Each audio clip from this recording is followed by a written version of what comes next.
সুবহানাল্লাহ বলবেন না? সুবহানাল্লাহ। একবার যদি সুবহানাল্লাহ বলেন তো 90টি নেকি হবে। কতটা? এই কতটা বললেন?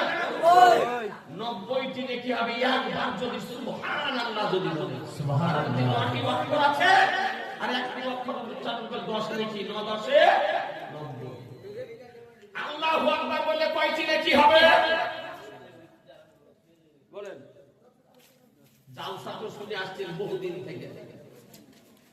আল্লাহু আকবার বললে কয়টি নেকি হবে? জালসা শুনে ব্রেনে শেপ রাখে না, দিলে খেয়ে যায়। সুর শুনতে ভালো লাগলে লাগলো, আর না লাগলেও আপনার বাড়ি হাঁটিল। ঠিক ঠিক।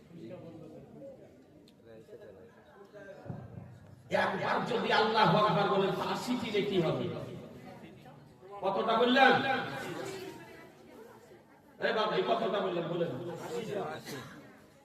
আল্লাহু আকবার বললে কটা নেকি বললেন? 80টা।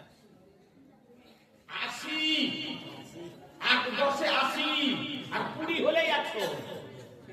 সুবহানাল্লাহ। 80টি নেকি হবে একবার আল্লাহু আকবার বললে। কারণ আল্লাহতে 4টি অক্ষর, আকবারে 4টি হবে। 4 10 40, 4 10 40। 80 কে দিকা সুবহানাল্লাহতে 9টি অক্ষর। তাহলে 9 10 তাহলে সুবহানাল্লাহ আল্লাহু আকবার বলাতে লাভ না লস? লাভ। জালসাতে আসাতে লাভ না লস? লাভ। আর এই যারা জালসার বাহানাতে আসে জিরা পিঠে বেড়ায় ওদের লাভ না লস? লস। পুরা চারদিকে লস।